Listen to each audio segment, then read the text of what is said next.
Bendito sea el Señor, gracias otra vez por estar juntos en este día, qué bendición.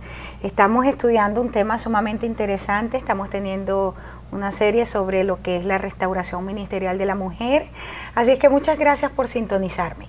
Yo soy la pastora Corey Gómez de la Iglesia Avance Global, nuestra sede está en la 12656 de la Gold Road, esto es entre Memorial, Briar Forest, así es que quiero invitarte a que nos visites. Somos una congregación local, iglesia local, que tiene como lema el equipar al cuerpo de Cristo para impactar al mundo. Así es que quiero invitarte nuevamente a que nos puedas visitar. Si quieres conocer acerca de nosotros y de nuestras actividades, puedes entrar en nuestra página web en el www.globaladvancedchurch.org. También puedes entrar en mi página en Facebook si quieres dejar comentarios sobre el programa o conocer un poco más de nosotros también, leer los artículos que escribo por semana. Es el www.facebook.com/Corey Gómez. A lo largo de nuestro programa tenemos una línea de oración abierta. Así es que quiero invitarte a que puedas sintonizarnos, puedas llamarnos, mejor dicho, al 713-408-3068. Bueno, quiero entrar al programa porque el día de ayer pues se nos fue el tiempo tan rápido que quedamos en medio programa.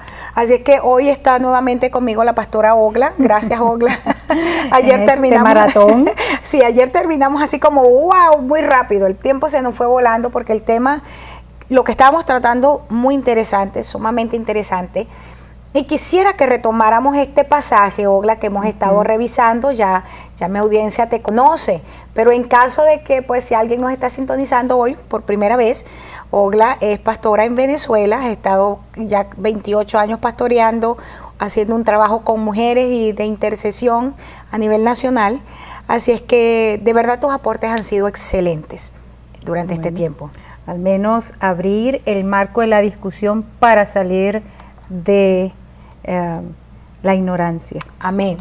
Ogla, estábamos tratando el 1 Corintios 11, 4 en adelante, y quisiera que lo pudiéramos retomar, el pasaje. Estábamos hablando un poco acerca de lo que el apóstol está diciendo con respecto a cuando el varón ora o profetiza con la cabeza cubierta, que es una afrenta para su cabeza, y cuando la mujer lo hace con la cabeza descubierta.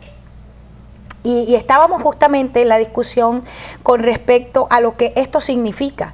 Y tú estabas diciendo algo bien interesante. Pablo le escribe a la iglesia en Corintio para traer orden a una situación que había de malos hábitos que estaba trayendo esta gente que se está convirtiendo al Señor, está llegando a la iglesia y trae un modelo de vida y un orden de culto que era pagano. Entonces la iglesia en Corintio, que era una iglesia que tenía los dones espirituales, sin embargo era una iglesia desordenada, y Pablo entonces escribe. Y estábamos tratando lo que significaba el hecho del hombre orar con la cabeza cubierta y la mujer con la cabeza descubierta. Sí, decíamos que en el caso del varón, pues no está refiriéndose, y lamentablemente pues nosotros hemos caído en un nivel de explicación tan burdo, ¿no? Como hablar de un sombrero, de una gorra, y ahí el apóstol está refiriéndose al hecho de que no es posible que el hombre que se dice ser el varón de Dios está tratando o pretenda tener comunión con su Señor cuando sobre su cabeza hay otras cosas que están separándolo de esa presencia del Señor. Entonces él dice: toda vez que sobre ti hay cualquier otro tipo de influencia, obviamente de oscuridad, porque el que no es conmigo contra mí es, si no es el Señor tiene que ser el diablo. Entonces si sobre ti hay otro nivel de influencia, me eres afrenta, ¿verdad? Porque lo que estamos es burlando al Señor, estamos ofendiendo al Señor. Pero entonces va al orden, va al otro punto en cuanto a la mujer, con respecto a la cubierta de su cabeza, que ella pretenda orar o profetizar en esos términos, con la cabeza descubierta. Es interesante porque la realidad cultural en ese momento, la realidad que vivía la iglesia era bastante compleja. Era un tiempo en donde había persecución. Es un tiempo en donde están entrando estas mujeres gentiles a conocer al Señor y vienen con cualquier cantidad de cosas en su cabeza. Es interesante acotar que la mujer judía como tal no tenía prohibición de dejarse el cabello descubierto.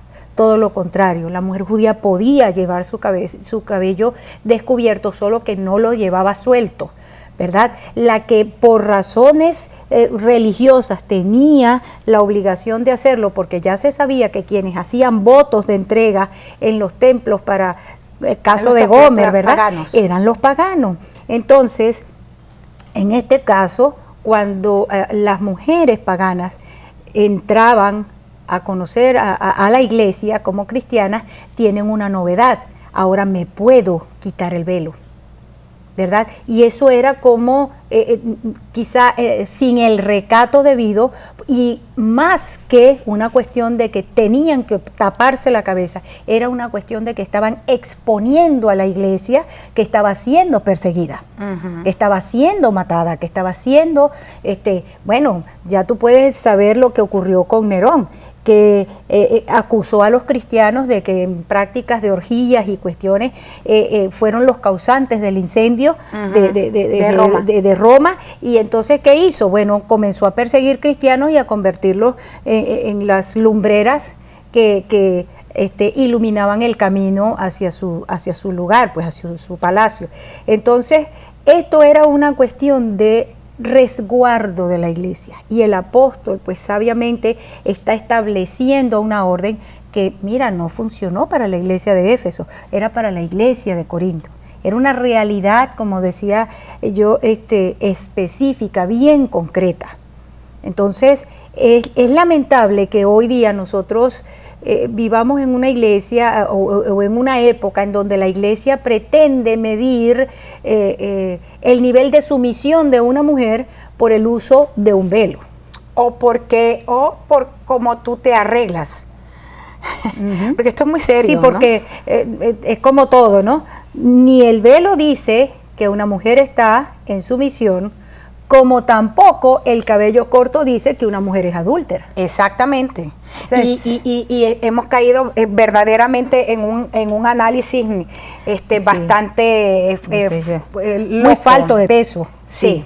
Ahora fíjate esto, Ogla, vamos a entrar un poquito aquí en lo que es cuando nos habla de la que estamos hablando de las restricciones de Pablo, que es cuestiones de lo que ya has estado mencionando.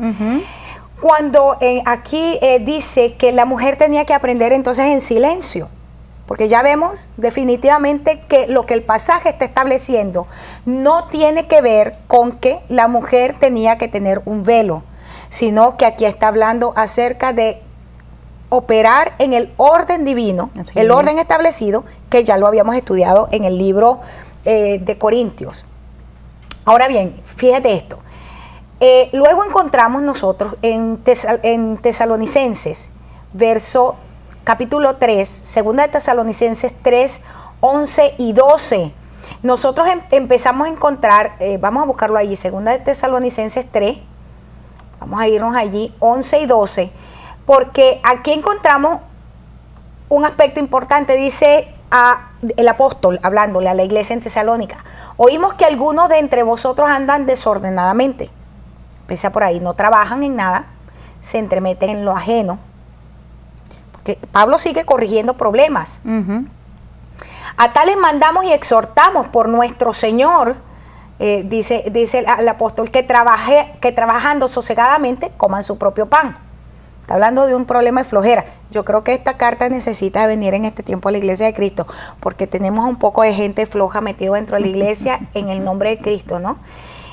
Y ustedes, hermanos, no se cansen de hacer el bien. Pero ¿por qué le está diciendo Pablo aquí? Porque está corrigiendo el problema. Tanto unos están aprovechándose a otros y los otros ya estaban cansados, ¿no? Seguimos. Ahora, no se cansen de hacer el bien. Verso 14. Si alguno no obedece a lo que decimos por medio de esta carta, a ese señaladlo y no os juntéis con él, para que se avergüence, más no lo tengáis por enemigo. Verso 16, que el mismo Señor de paz, de siempre paz en todo, el Señor sea con todos ustedes. El versículo 12 creo que tiene algo que decir también ahí importante. Bueno, fue el que ya leí hablando de que él estaba exhortando a que se trabajara sosegadamente, ¿verdad? Sí. Porque esta gente estaba en desorden. Pero estaba buscando el pasaje, yo no sé por qué se me están perdiendo. Tiene que ver cuando dice que la mujer debía aprender en quietud y en silencio. Bueno, es importante hacer una acotación aquí también interesante, y tiene que ver con el hecho de que para la mujer pagana, tanto como para la mujer judía, había una orden, ¿verdad? Y en este caso, en el caso de la mujer pagana, el silencio que se le exigía a ella tenía que ver, según sus propias leyes, al hecho de que ella era considerada inmunda. Y por supuesto nosotros sabemos que esa es una de las oraciones que se hacen diariamente. Gracias, Señor, porque no me hiciste mula, porque no me hiciste perro, ni me hiciste mujer, ¿no? Esa es una de las oraciones que escuchamos por allí. Pero cuando tiene que ver con el silencio que está usando el apóstol Pablo, la palabra que él está usando en ese caso, que es hesishia, está hablando de un silencio que no tiene que ver con cero palabra. Quedar mute. Ajá, no tiene que ver con quedar mudo, sino tiene que ver con ser prudente y llevarlo de manera sosegada.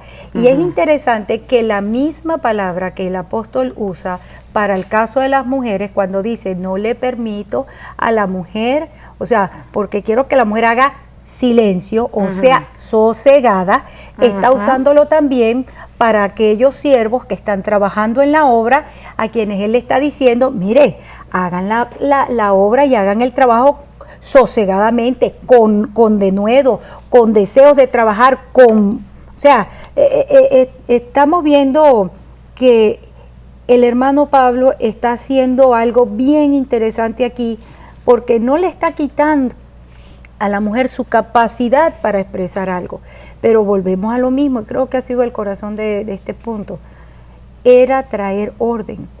Había una cultura que tenía que ser contrarrestada, desencajada, para que lo que es el principio del reino pudiese tomar lugar. Y esto es algo que nosotros lo vemos en la Escritura todo el tiempo. A la mujer siempre se le pide sumisión. ¿Por qué? Porque es más difícil para nosotras, ¿verdad? Entrar en esa calma o en esa quietud.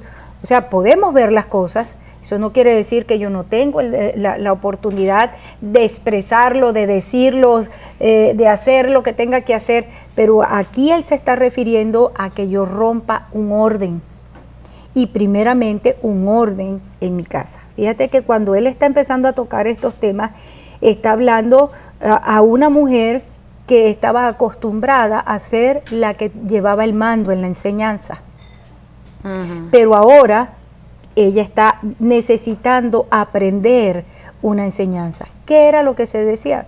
Que el hombre venía de la mujer, que todo había partido de la mujer.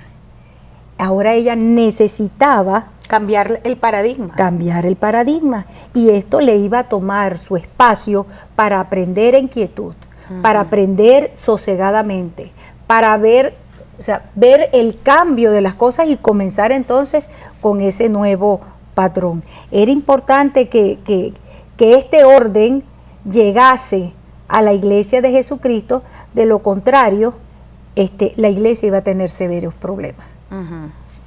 ¿De qué? De desorden, problema de caos. Y creo que para nosotros está claro en este tiempo que esto es una gran necesidad en una gran cantidad de gente dentro de la iglesia. Exacto. Esto no es una cuestión de mujer, esto es una cuestión de hombres y mujeres que necesitan asumir esta palabra en sus vidas y tener esa darse esa oportunidad de oír una palabra, de digerir una palabra, y entonces, oye, yo la voy a empezar a caminar, a vivir y esto no solamente con la mujer, Ogla, porque estamos hablando, recuerda que el punto que estamos tratando de llevar es el hecho de una iglesia que está siendo lavada por el Señor Jesucristo a través de su palabra, para presentársela a sí misma como una iglesia gloriosa. Y a partir de este punto nosotros establecer por qué en la relación hombre-mujer tiene eso como referencia. Ahora, vayamos un momentico nuevamente a este pasaje en Efesios, por lo siguiente, porque dice que el Señor le dice, hombres amen a sus maridos de la misma manera que Cristo amó a la iglesia. ¿Cómo amó Cristo? Y siempre salimos con la misma respuesta. Bueno, lo amó porque se entregó a sí mismo. ¿Pero qué significa que se entregó?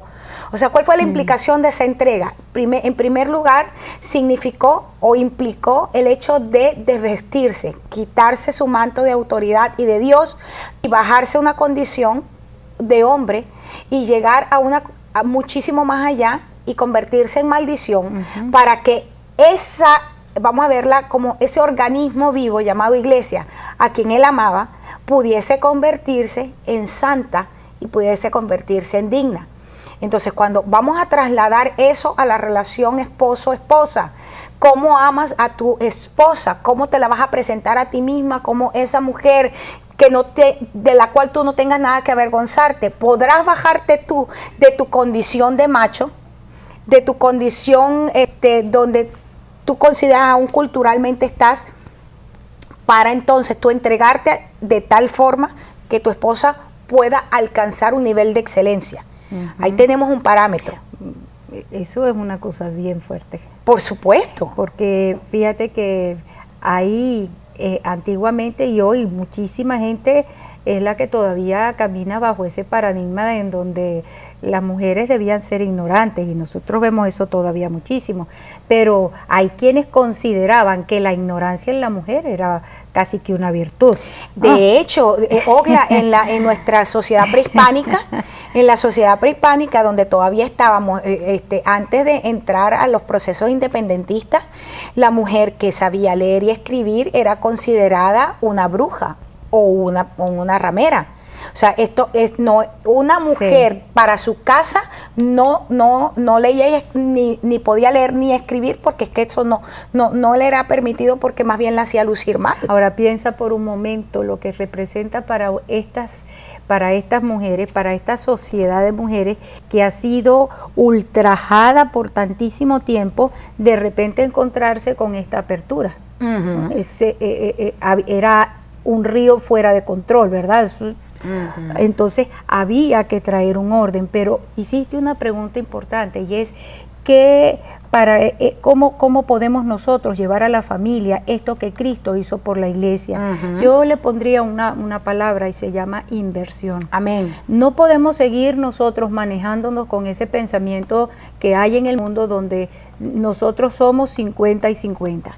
Toda pareja o toda persona que piense que yo voy al matrimonio con una estructura de pensamiento de 50 y 50, estoy simplemente siendo mediocre. Exacto. Si yo no puedo dar mi 100, si tú no puedes dar tu 100% de inversión, si yo no puedo dar mi 100% de inversión, y nosotros siendo cristianos estamos prefiriendo manejarnos bajo un nivel de autoridad de lo que es la cultura, o sea, nos estamos bajando al nivel de la cultura siendo cristianos, y cuando nuestros niveles de autoridad espiritual superiores son otros. O sea, porque cuando estamos hablando de que mi primer orden o mi primer nivel de autoridad espiritual se llama Dios, amén, soberano Dios, que mi segundo nivel de autoridad espiritual es el Verbo, es Cristo, es su palabra revelada a mi vida, y que mi tercer nivel de autoridad espiritual entonces está hablando del Espíritu Santo en mi conciencia, ¿verdad? Cuando yo comienzo a ver todo esto y me encuentro con que la cultura no viene sino teniendo un nivel de cuarto en lo que es los niveles de autoridad espiritual, y vemos muchísimos varones y muchísima gente dentro de la iglesia moviéndose bajo ese nivel cultural. Fíjate en manos de quién estamos nosotros entregando el regir los principios divinos. O sea, no nos estamos invirtiendo no nos estamos dando la oportunidad de poderle transmitir primeramente a mi cónyuge, pero al resto de mi familia, y como iglesia nosotros establecer la autoridad de Cristo para que el mundo vea, que es lo que el mundo está anhelando ver, la manifestación gloriosa. La manifestación gloriosa de los hijos. Y entonces nosotros mismos nos estamos coartando. La razón por la cual, y fíjate, aquí este es justamente el punto clave para introducir lo que dice el apóstol en Efesios 24, cuando dice, ¿por qué la mujer se va a someter al marido de la misma manera que la iglesia se somete a su Señor? ¿Cuál es la razón por la cual nosotros como iglesia nos sometemos a Cristo? En primer lugar, porque sabemos que Él es la fuente del Zoe, la vida de Dios que fluye en nosotros, en primer lugar.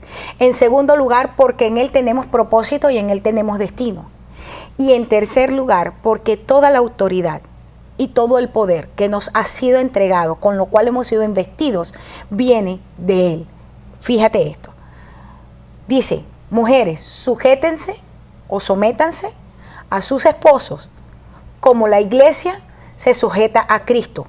Ahora, si la iglesia entiende que la razón por la cual nos sujetamos a Dios, todos nuestros planes y nuestros deseos como iglesia son los del corazón de Dios, porque su reino es primero, el Señor a nosotros, a una iglesia sujeta, le ha entregado toda autoridad y la ha colocado en una posición de heredera y coheredera juntamente con Cristo. Y la ha sentado, según el apóstol Pablo en Efesios, sentada juntamente con Cristo en lugares celestiales. Si la mujer se sujeta al hombre de la misma manera que la iglesia a Cristo, ¿cuál es el propósito? Para que de la fuente, un aner que tiene como cabeza a Cristo, amén, ¿verdad? Sí. Viene el orden de Dios para la familia. Pero entonces, de la misma manera que la iglesia ha sido sentada en un lugar de heredera y coheredera, cogobernante juntamente con Cristo, de la misma manera la mujer sujeta a un varón que tiene como cabeza a Cristo, ha sido colocada con ese varón como heredera y coheredera para cogobernar en el mismo nivel de autoridad. Si nosotros como iglesia no podemos entender que nuestro nivel de autoridad es el mismo nivel de Cristo, ¿por qué? Porque estamos sujetos a Cristo. No podemos verlo en el caso de esposo-esposa. Es el mismo nivel de autoridad porque uno ama y por eso da, y la otra se sujeta y por eso recibe. Así es. Esa es la dinámica. Ahora mira tú la gran tarea que tenía el apóstol Pablo de enseñar a la iglesia en esta zona, en esta región, y en donde él también nos está dando una dirección bien importante. Es, vas a conocer, vas a aprender, vas a ver la verdad, la vas a poder manejar, la vas a poder ministrar, pero no con la óptica de que vas a ganar poder con las mismas mañas que has venido haciéndolo en el mundo pagano. Porque ese era el punto. La mujer estaba en un lugar de autoridad a nivel de templo, pero ¿bajo qué circunstancias? ¿Cómo se movía normalmente? ¿Y qué es lo que justamente está queriendo erradicar el apóstol de nosotros? No solamente en lo natural, hablando a la esposa natural, pero está hablando a la iglesia. Aleluya. La iglesia no puede ir ganando con mañas al Señor y con aquella cantidad de cosas que a veces nosotros nos creamos reclamándole a Cristo o haciendo una cierta cantidad de cosas que hasta son contra la Escritura, contra el principio mismo que la palabra establece. Y eso es exactamente lo que está diciendo el apóstol a la mujer. Está enseñándole algo para que ella aprenda, para que ella se desempeñe y para que ella vaya bajo un principio diferente, no de dominación, no por uso de mañas, no con uso de violencia, pero tampoco usando el sexo como arma. Exacto. Y esto, porque tanto en una cosa como la otra es pecadora. Fíjate, Ogla, porque ya estamos cerca de terminar. Dice que cuando estamos hablando de esa relación esposo-esposa basada en la relación Cristo-la iglesia, me gusta algo cuando dice que los esposos aman a sus esposas se entregan, ya vimos esa parte. Dice, para santificarla, de la misma manera que Cristo lo hizo. Y Cristo lo hizo con este propósito. Fíjate, dice el verso 26 de Efesios 5. Dice, para santificarla en primer lugar. Esa palabra es la palabra hagiazo, que significa hacer santo, consagrarla mentalmente. Pero esa tiene la connotación de hacerla diferente. Amén. Y lo que el hombre, en el momento que está amando a su esposa, es a través de ese amor que la hace una mujer diferente. Luego dice, y la lava, esto hablando de Cristo, de la iglesia. Esa palabra también es bien interesante porque es la palabra katsarizo, que significa hacer desaparecer las impurezas. O sea, fíjate el nivel de compromiso que tenemos unos con otros, Wow, sí. de enseñarnos, de santificarnos. No es simplemente el hecho de aprender el uno del otro, pero de ejercer esa acción, de profetizar, de ministrar. Y miren, yo no estoy hablando de que vamos a espiritualizarlo todo, pero es ese trabajo dinámico, activo, de día a día, en donde todo lo no podemos ser los mismos después de 5 años de matrimonio. No Jamás. podemos ser los mismos después de 10 años de matrimonio. No deberíamos ser los mismos después de 25 años de matrimonio. Y no porque ha pasado tanto tiempo y se acabó el amor, sino porque vamos de gloria en gloria. Y esa es la parte maravillosa. Mira, se nos acabó nuevamente el tiempo. Y vamos a ver si yo creo que ya para el programa que viene, ojalá podamos concluir ya la serie. Sería nuestro programa 9, pero vamos a retomar Efesios 5:26 y nos vamos a centrar allí y vamos a ver el crecimiento en la relación, porque ya cuando la vemos desde esta perspectiva no vamos a luchar por poder, sino que nos vamos a formar el uno al otro para hacer lo que Dios espera de nosotros. Amén. Así es que te espero en mi próximo programa. Creemos, bueno, yo creo en el Señor que ya en el próximo programa terminamos la serie, por lo menos que fue apetecible para todos. Te bendigo en el nombre de Jesús. Te vuelvo a recordar que ahí está nuestro número de teléfono, 713-408-3068. Nos gustaría escuchar de ti y escuchar tus comentarios al respecto de este tema que hemos estado tratando tan interesante. Ogla, muchas gracias nuevamente por tu aporte, porque ha sido excelente. Hemos podido revisar cosas bien interesantes. ¿Okay? Gracias a ti una vez más. Bueno, audiencia, hermanos, hermanas, que Dios les bendiga, que Dios les guarde y haga resplandecer su rostro sobre cada uno de ustedes. Los espero en mi próximo programa.